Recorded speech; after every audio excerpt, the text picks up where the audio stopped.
It's time to accelerate. Hi, I'm your host, Andy Paul. Join me as I host conversations with the leading experts in sales, marketing, sales automation, sales process, leadership, management, training, coaching, any resource that I believe to help you accelerate the growth of your sales, your business, and most importantly, you. Hello, and welcome to Accelerate. Joining me again on the show for the third time, is my guest, Tim Hughes. Tim is the UK-based founder and partner of Digital Leadership Associates, a social digital transformation agency. He is one of the leading experts on social selling and author of a great new book titled Social Selling: Techniques to Influence Buyers and Changemakers. Tim was previously on Accelerate in episode 157, The 5 Pillars of Social Selling to Re-Energize Your Pipeline. I urge people to go back and check that out. Tim, welcome to Accelerate.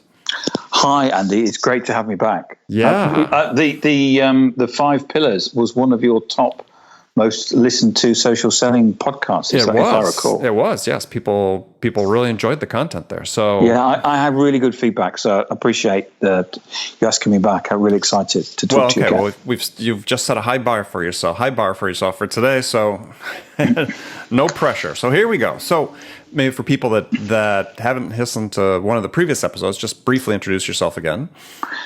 Yeah, okay. So I'm a salesman. I've been in sales for 27 years. I got into social about 7 years ago and have been on a very long journey with social. I started a blog 2-3 years ago, and I was part of a social selling. Well, I was actually part of a sales transformation program at a very large US software company. And that included, basically the company was moving from an on-premise model to a cloud model. So we went through and changed the way that people sold.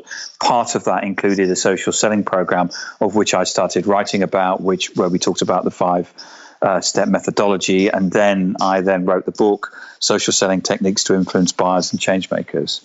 I'm Timothy_Hughes on Twitter, and I've got about 155,000 followers. All right, so a few people think you're an expert, and so really, what was the impetus for writing the book? At this point, because this is a field where, gosh, it seems like as soon as you write something, it's maybe even obsolete. But you were a little more, at least based on my reading of it so far, is looking out toward the future a bit. Yes, I was talking to my co-author Matt in a coffee bar in London, and we were kind of fed up with a lot of the discussion about social selling, which was about LinkedIn and having a buyer-centric profile, all important stuff. And what we wanted to do was really take the narrative forward and sort of say, well, this is okay. So you've now got a Twitter profile. You've now set yourself up on LinkedIn. What do you need to do now? And really, that's where we decided to write the book. And we talk about how you can create your own community, how you can create your own influence. There's a social media maturity model, and really, it's about how organizations can take social selling and kind of break out of it as social selling as a tool, but think about social selling as a strategy across the organization.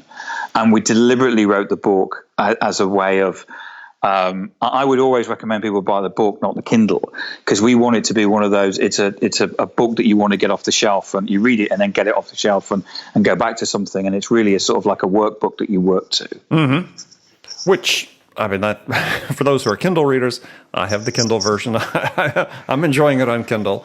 I can carry my whole archive around with me. That's the nice thing I love about my. It's all on my iPad, but if I need to go back to a book, it's right there. So one of the things that really sort of struck me as go through the book is, and especially in the beginning, is you lay out sort of the framework of what social selling is becoming, and the influence it's had on both sides of the selling and the buying equation. Is that, are we at that point where we can sort of say, look, we can drop this whole social moniker, because this really just becomes an integral part of selling. I mean, you can't do without it at this point. I'd agree, Andy, and really, I think that we're now talking selling is social selling, but there are. I mean, I was at a conference even a couple of weeks ago, which was actually at LinkedIn's offices in London. And somebody asked the question, can you tell me somebody who's actually getting, some sort of ROI from this social stuff? And it was one of those things where you even know, because we're in the industry and we talk about this stuff all the time, we kind of think everybody's doing it, but everybody isn't doing it. And I would still say that the greater majority of people still aren't using social, and still what they're doing is that they're just, we did some LinkedIn training the other week, and the people said to us, we've just never had LinkedIn training like that before, because we just thought you just had to put your LinkedIn profile up and it was tick some boxes and that was it. And I went through with them about how you should be using LinkedIn to get competitive advantage. So we talk about in our training about how to get inbound, and that's really the way that we see the measure of LinkedIn and whether it's working for you, or social selling, whether it's working for you. It's generating inbound leads for you. Yes. So I mean, there was a discussion today on LinkedIn, which I decided not to get involved in because I get a bit too passionate, and which was about SSI score. Yes. And someone said, I've got this SSI score of this. It's like, well, you need to get away from your computer screen and go and do some selling, because SSI scores don't pay the rent. But you can use your LinkedIn and your social selling and your social profile as a way that people can find you, and you should be getting inbound from that. And of course, as a salesman, every inbound I get, I don't have to make an outbound, do I? Right. Yeah, I mean don't say that to some people. That's heresy. Well, I know it is. I was reading an article on LinkedIn today about the fact that you should be making outbound, and you should be making outbound. You shouldn't stop picking up the phone and ringing people. That's not the point of social. Social's just another channel, but you should be thinking it as a way of really driving out there into the market and getting people to find you and owning the territory. Before social started, when I owned my territory, I knew everything that was going on. I knew everybody, and I knew if a competitor came in, I knew that competitor came in, and I did a whole load of things to make sure that competitor left. And all I've done is I've kind of taken that and I've put that online, and that's really what the book is about: is how I've taken that whole selling as I used to do it, and now how you can sell, but do it online, and kind of the modern way of selling. Well, talk about the modern way of selling. So one of the concepts and premises of the book is that the modern sales model is broken. Yes. That I mean, your contention is that, hey, we were sort of merrily sailing along for the last, you use 50 years. I look at it sort of 130 years. That things fundamentally hadn't changed since the guy at National Cash Register sort of pioneered the modern sales organization, at least in the U.S. And you're saying now it's changed forever. Yes, so I was very lucky to have a call yesterday with Brent Adamson, who is the co-author of the Sales Challenger and works for the research organization CEB. And they're the people that came up with this figure of the fact that people have gone through, or buyers are going through, a process of actually evaluating and doing research online before they interact with a salesperson. And their latest research says it's about 57%. 57% what? So people are going about 57% of the way through the sales cycle before they contact a salesperson. Which still remains hugely contentious, because you have Serious Decisions and others coming out with their research saying, BS. It's ground zero for most prospects. They're not even aware of the opportunities until a sales rep proactively reaches out and touches them. Well, yes. So actually in the bonus with my book, there is some bonus material, which is available on the Kogan Page website, and in that I talk about what I talk about is a relationship funnel. So if you think about the classic sales funnel, which is you've got loads of stuff and it's at 0%, and then your sales manager says, well, why haven't you moved that to 10%? And then you drive that down and you close that deal, and sales move, get qualified out, and then some fall by the wayside. But ultimately, you're closing something at the bottom. If you're seeing that as your area that you're going to sell into, things won't have changed for you, because at that point, people are coming to you and saying, let's engage. And what will usually happen is that you'll be on a short list of 3. So if you're somebody that says, I'm always on this short list of 3 with these 2 others, then you're not getting to the deals fast enough. And that's where social can help you, because you need to break out of the classic sales funnel, because all that happens is you'll compete with the usual 3 people, and you'll get driven down on price and margin. And it'll be the same old.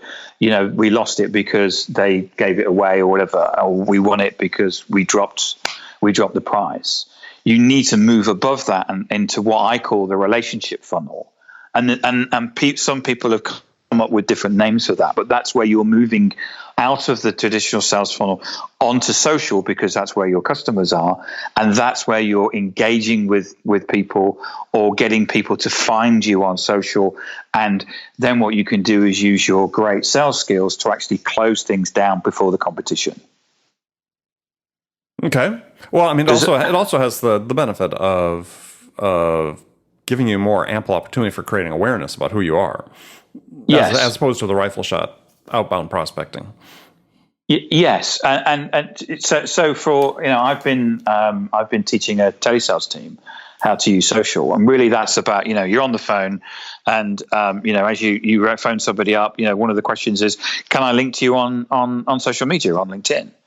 And then LinkedIn provides you with a perfect nurture program. So rather than using a Marketo or an Eloqua or an Acton or something like that to actually nurture people, you can do it within your own social profiles.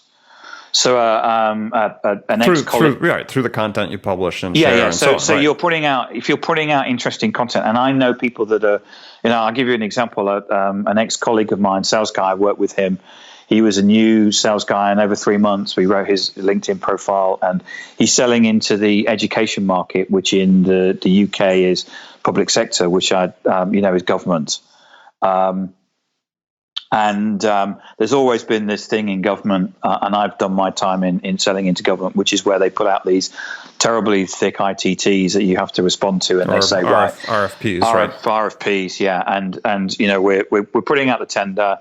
You now need to respond to it, and the person with the best one wins. And we all know that that's not actually the case. As soon as they put the tender out, you need to work out some way of actually getting into the organization and actually controlling the sale, or getting people to understand what you're doing. And this person was in an ITT situation, and he put some content out on LinkedIn, which was, I've been getting him to think about some thought leadership pieces, to break down some infographics, put some interesting stuff around education, and building up as a thought leader in his own territory. And he put something out on LinkedIn, and somebody within the CFO, who was a decision maker on this particular tender, liked his piece on his post on LinkedIn. And for him, he phoned me up after that, and he said, this is a changing moment. He says, I realized that I can actually influence tender processes now by what I post on social media. Exactly. And so it's, that's not just like the easy stuff, but that's actually the difficult stuff.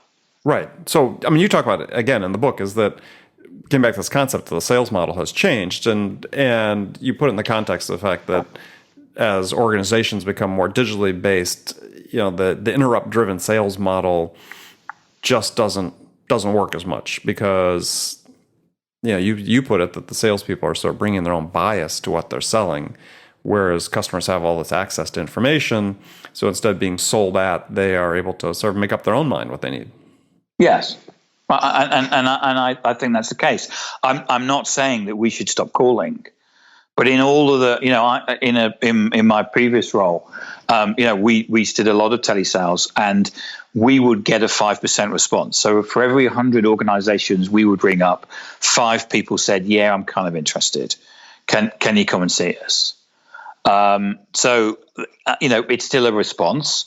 And then what we would do is that we would actually then there would be another 25 to 30 people who'd say yes, but not in the next, not now, but maybe in 3 to 6 months. And traditionally, what I did with that was I would put something in my Outlook to say, give this person a call in 3 months' time. But now what I'm able to do is connect with them on social and actually nurture them as I'm going through the process. Now, most organizations, if they say they're going to take 3 months, will probably be about 5 months. But there were 1 or 2 that would say, actually, there were 3 months, but actually came back sooner than that. And if they're watching you and they're seeing what you're posting and they like what you're saying and go, this person, I think I can trust them. This person obviously knows about my industry. This person obviously knows about the business issues that we're facing. And I'm not talking about posting corporate stuff. I'm talking about stuff, Harvard Business Review information that they would actually see and possibly even use within their own business case. Mm-hmm. And that sort of, and if you're posting that sort of stuff and showing that that you know about this stuff and you know about that and empathize with their business issues, then they're probably going to give you a call. I do these podcasts, Andy, because I get inbound from it. I get a lot of people coming to me saying, "I've read I listened to the podcast with Andy. Really like what you say. Can you come and talk to us?" or something like that. And that for me is a great way of getting business. Right, and it feeds into this concept that you talk about, is that we're moving past. Not that we're completely past, obviously, but we're starting to move past the stage where we sell at decision makers. But decision makers are using social as a way to educate themselves, even in advance, perhaps, of getting a proactive outbound call from somebody. But they're educating themselves and creating this awareness and interest. Yes, I'm going to hesitate there, because in the book we used the Google research that came out in November 2014. And that Google research pretty much said that the C-level people don't generally get what's going on in terms of Uber and stuff like that. They may have read an in-flight magazine, but they think social's for kids, and they've delegated decision making to a particular group of people, right, which we call in the book change makers. Exactly. And there's a hashtag that we've been using as well for change makers. So Google see these people. I'm not trying to be ageist. It could be less than this. It could be more than this. But Google sees that these people are between the age of 28 and 35. And the reason why they're picking that age group is that they say they understand social. So they actually they were around when text messaging first came out. And they also have the business acumen. Now, the text messaging or the social, the change maker piece is interesting for salespeople, because what happened with text messaging and mobiles is society changed. We went from a very hierarchical society to a very flat one. And what people learned when they got hold of text messages was that they could ask questions. So when I was at school, for example, it was very hierarchical. Whenever we did the homework, we would have to stand in line with the teacher, and the teacher would mark it all. And if you got it wrong, you'd get a clip around the ear. Whereas now, teachers are very much part of the they're part of the gang. They're part of the and if you don't know an answer to your physics homework, you can text them. Right. So whereas I would have had to go and wait in a classroom and ask them you can actually text them while you're actually doing it, and they can actually be watching something on the TV and helping people do their homework by using a mobile phone. So this group of people in society is used to asking their network of questions. So if somebody comes out from, C-level person says the telephone system doesn't work, we need something, or we need a new accounting system, they go to this people and say, can you find us a good accounting system? And they will go to their network and say, can you recommend a good accounting system? And then their network will respond. Well, and I have to admit, I mean, having read through that research that you cited by Google, I mean, my reaction was, yeah, that's really nothing new. What's new is how they outreach for information. But the fact is, you're talking about middle management. I mean, middle management fits that demographic they put together in terms of the age range and so on. And middle management, quite honestly, is really almost always, in my opinion, in my experience, always driven change within organizations. Yes. The difference is that social makes them visible. Yes. Where they were really hard to reach before, right? Because that's why and it allows you to scale. So you can be, you don't have to be a massive US corporation to win deals. You can be, two people in a garage, and social allows you to scale and to be in these people's networks. The other thing about this that we see in organizations is that I came from a background of Miller Hyman and Holden in terms of sales methodologies, where you had this concept of this internal salesperson where they would take your proposition and go in and sell it internally, and they would give you information about, well, you need to go and talk to this person because they don't like your organization, or they had a bad experience. Your champion, your advocate. So you need a champion and advocate. Now you still need that, but now you actually need another person. Now it may actually be the same as your champion, but generally then they're actually vendor agnostic. So if we take a step back, if you think about anything that we're selling into companies now, probably they've got it, or if they haven't, you're going to have to convince them quite hard. So whatever you're selling, there probably has to have change taking place in that organization for somebody to support it. Now, every company since the dot-com bust started writing business cases. We all do that. Everybody can provide a business case. But what we're looking for is somebody in that organization that will put their hand up, probably vendor agnostic, and say, I actually will take on this project as change, and I will support this in the organization. And so salespeople need to be not only having their champion, but looking for this person, this change maker who will actually support the change in the selling process. Right. I mean, to me, that would be ultimately the same person, right? I mean, it's just to your point, is they're going to be agnostic for deeper into the buying process than they might be originally. Yes, it could be, or it might not be. So if you take the CEB figures, which are that there are, in any sale, 5.4 people will be involved. They've got a new figure coming out in September that's now 6.7.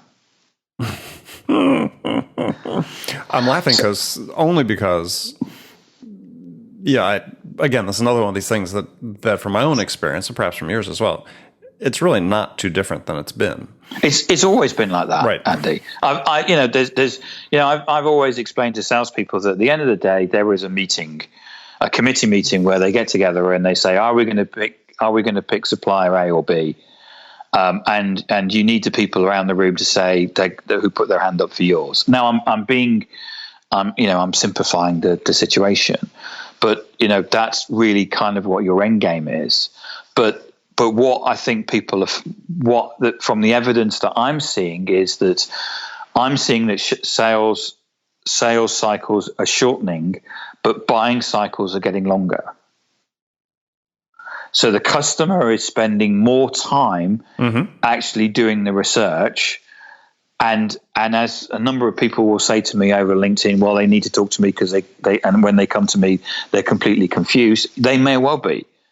And they may actually need a salesperson to actually sort it all out. If you're selling a 200 million outsourcing deal to a big bank, you're going to have a different relationship to somebody who may be selling, a networking membership for $5,000. But at the end of the day, when people are going out and actually looking for these things, that things have got so complex because there's not only that there'll be the person that will be the supplier outsourcing deal at $200 million, but there will also be 10 cloud vendors that say, well, why would you want to do that? You might as well just get a whole new cloud platform, and you can buy this platform and this platform and this platform. So the amount of choice that customers have now, certainly in the IT industry and in lots of industries, has got more complex, which is why people are taking longer, or the buying process is taking longer. Right. But you make this to this point, which I think is actually really one of the essential points of the book, is that the perspective to look at social selling is really more as a different way of buying. Yes. That people, it's social media, creating a different way for customers to gather and evaluate information than they were using previously.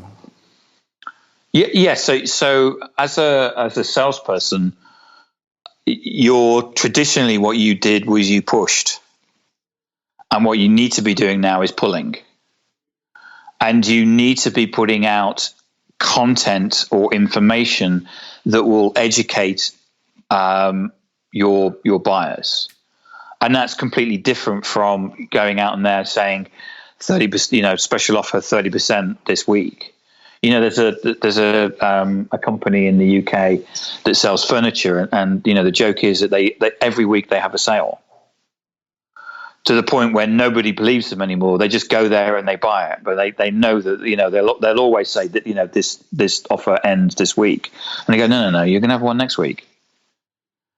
Yes, you're going out and you're teaching people, and the classic would be the 10, if you're selling telephone systems, the 10 things you need to know about buying a telephone system, and in that you interweave your unique selling points and your value proposition, like we've always done. But if you think about when we're going out and buying, if we don't know anything about telephone systems, what we want to happen when we go to Google or find your content is to actually be educated and go, yeah, I never thought about that before. Yeah, I need to get call holding, or I've not thought about voicemail. Yeah, that's probably really important. But then the next step, though, and you talk about this in the book, that I think is important for people to understand, is that yeah, they may have done the search on Google for certain capabilities or certain content, but then they may also go out and query their social networks about what their experience has been, evaluating, procuring this type of product. And if you're a sales rep and you've got a territory and you're listening on social, suddenly this creates information and intelligence for you. Yes, and there's also a side around, which I talk about in the book, about creating community. Now, if we think about the house where I live in London now, we moved here about 18 months ago. And when we moved in, the first thing we said to our neighbors was, do you know any good window cleaners? And do you know a good cleaner? And do you know a good gardener? And we all got recommended people. And one of the things about community is that immediately is not only that you start getting inbound, but you also start getting recommended. And the great thing about community, if your community is strong, and I see this amongst my community of 155,000 followers, is that people will make recommendations, and they don't expect to get a monetary gain from it. So, and you'll see people helping people as well. And not expecting to get a monetary gain from it, and when that happens within your territory that you've marked out on social, and you're listening to what's going on, and you're hearing people going out to the market and saying, I need to get a telephone system. Does anybody know anything about them? Can you help me? But you'll also find that there's people outside of your network saying, you need to talk to Tim because he's really good at telephone systems, and we bought one from him and it's been fantastic. And again, you're going to say we've always done that. Yes, it's word of mouth and referrals. But what we're doing the difference is that we're doing it on social media, and we're doing it at scale. Yeah, which I think is incredibly exciting that we have that opportunity and occasion, ability to do that these days. I mean, because you talk about this concept in your book about ideation, which sort of drives a little bit what you were just talking about, is that people are using their social networks, their community to gather this information. Not just about particular vendors, but about what are the solutions, right? What are the opportunities to come up with a solution for the problem they have? And it's not being driven by sales; it's being driven by the customers. Yes, yes. I'm just smiling because I know that Matt used the word ideation. It's not a word that I would use, but yes, and that's something that we've seen as being has been a change, that the customer now is in charge of the buying process, and it doesn't matter how the salesperson may try and get in control of it. At the end of the day, the customer the shift in power has taken place. Right.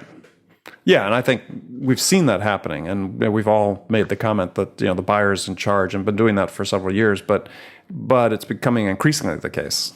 If there's been any doubters, a book like yours and what's happening in the market should hopefully put those doubts to rest in terms of how they should be selling. Well, I'm hoping so, Andy. I mean, we the book's going really well.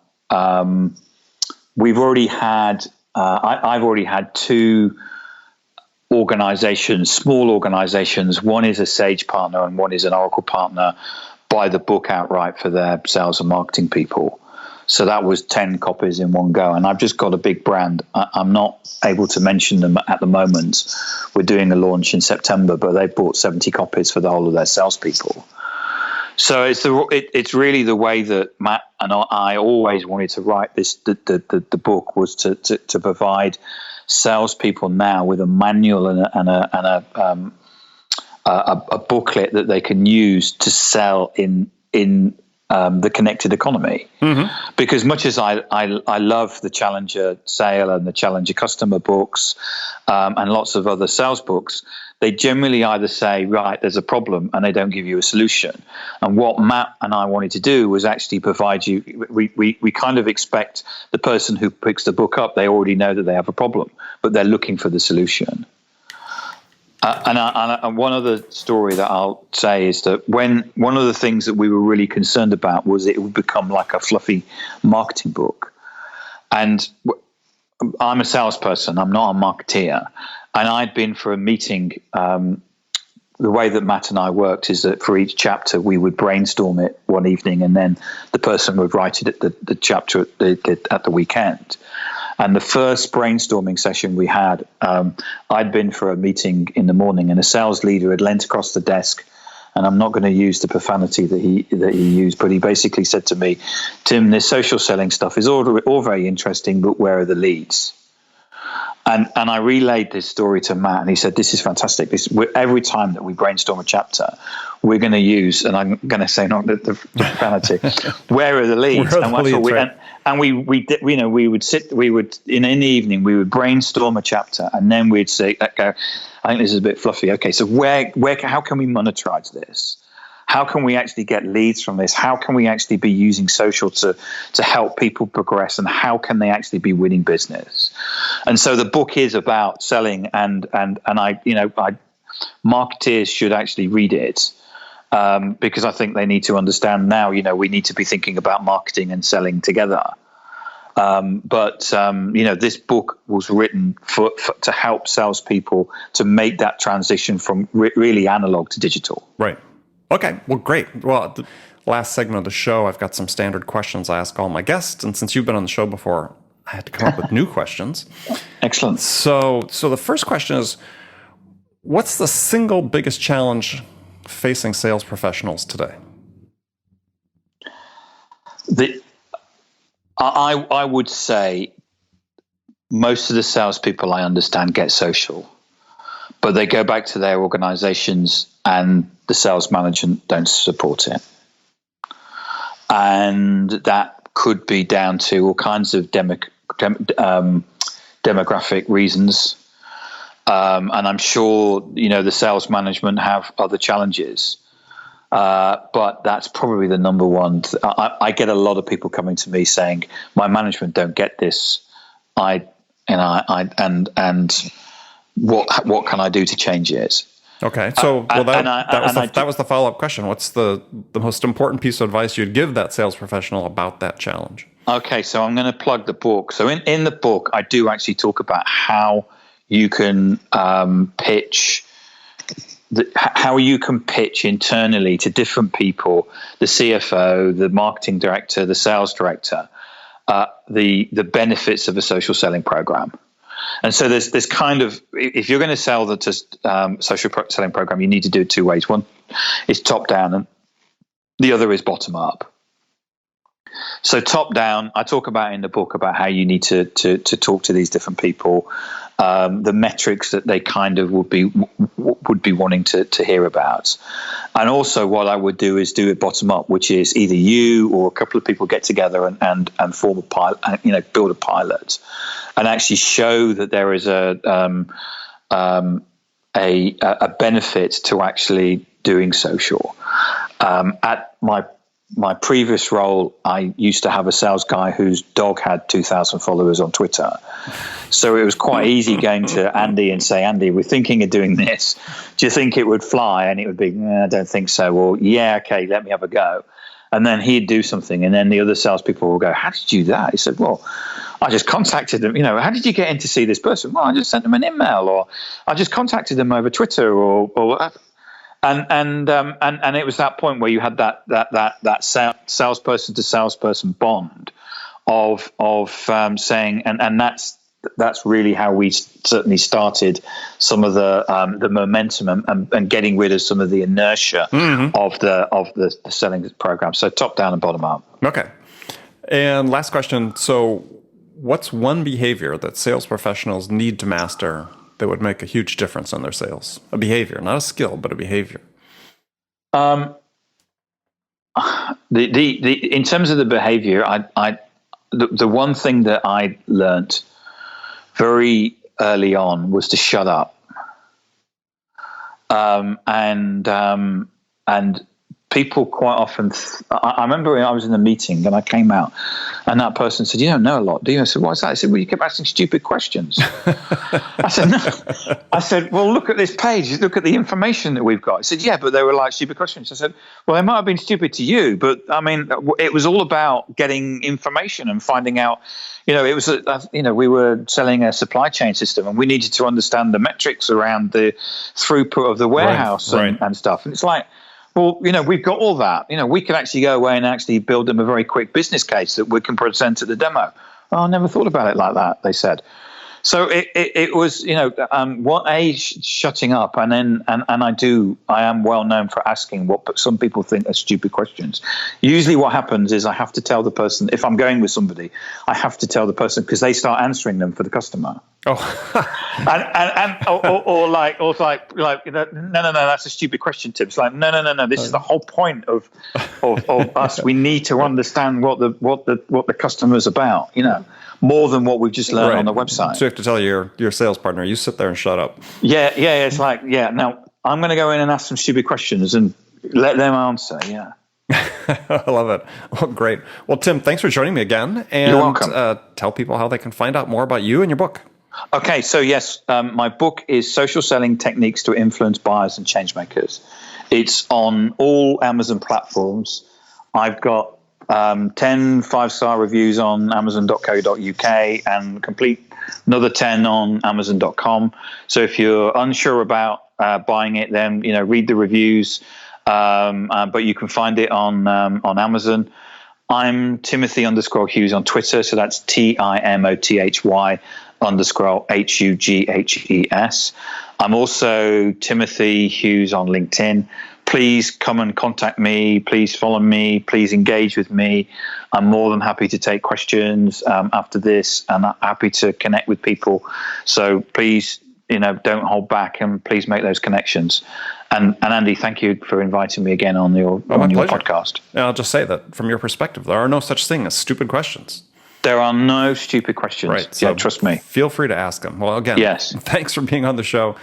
And remember, friends, make it a part of your day every day to deliberately learn something new to help you accelerate your success. And an easy way to do that is to make this podcast accelerate a part of your daily routine, listening on your commute, in the gym, or make it part of your morning sales meeting.